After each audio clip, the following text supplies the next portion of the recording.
नमस्कार, मी मनस्वी। आज आपण बघतोय सुरमई फ्राय। आता मी ह्या छोट्या साईजच्या सुरमई घेतल्या, थोडी मीडियम आहे, जास्त पण छोटी नाही जास्त पण मोठी नाही। आता आपण त्याला मॅरिनेशनला ठेवूया।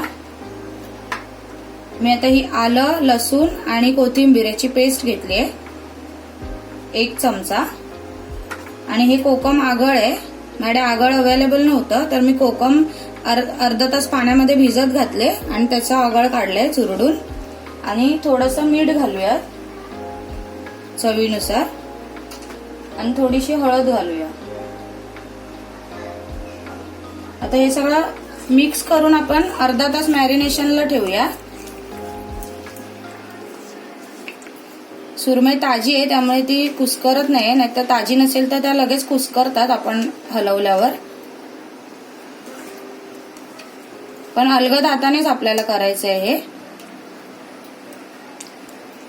हे असं सगळं मिक्स करून आपण अर्धा तास ठेवायचं आहे झाकून।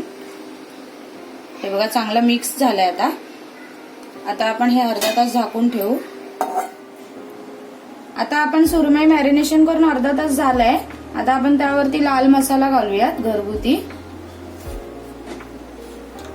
हा तळायच्या आधीच घालायचा आहे थोडा वेळ, नाहीतर मग त्याला पाणी सुटतं, त्यामुळे नंतर घालायचं अर्ध्या तासाने मॅरिनेशन झाल्यावरती। हे आता अलगद हाताने आपल्याला लावून घ्यायचंय मसाला व्यवस्थित। तुम्हाला जर तिखट हवे असेल तर अजून थोडा घालू शकता मसाला तुम्ही।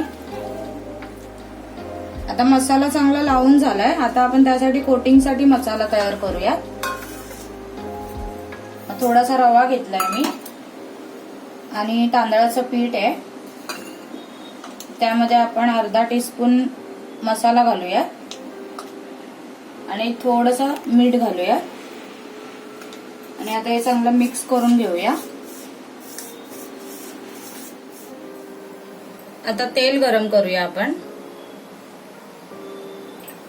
थोडं थोडंच तेल यूज करायचंय, वरून घालायचं आपल्याला तेल।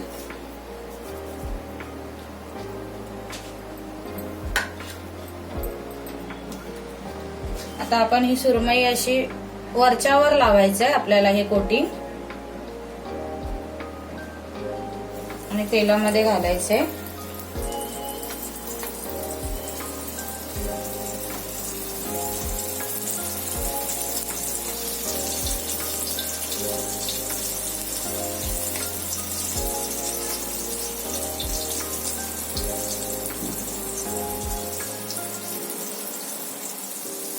अशा प्रकारे मी सगळे सुरमई याच्यामध्ये तव्यामध्ये सोडून घेतले। आता थोड्या वेळानं आपण त्याला परतूया।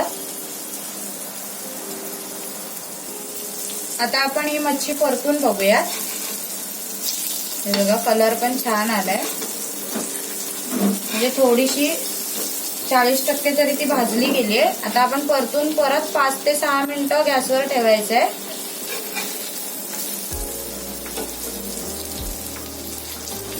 हे बघा आता मी 3 ते 4 वेळा अशी परतून भाजून घेतली आहे मच्छी चांगली व्यवस्थित। अशी 3 ते 4 वेळा तरी मी परतली आहे चांगली, तरच ती मच्छी चांगली भाजली जाईल आणि कुरकुरीत होईल।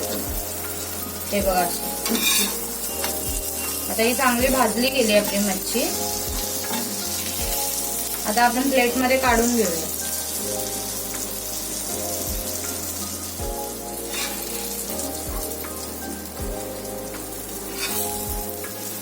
चांगली भाजली गेली आहे व्यवस्थित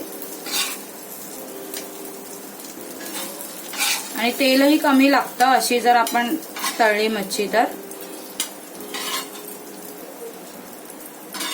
आणि कुरकुरीत पण झाली आहे व्यवस्थित। हे बघा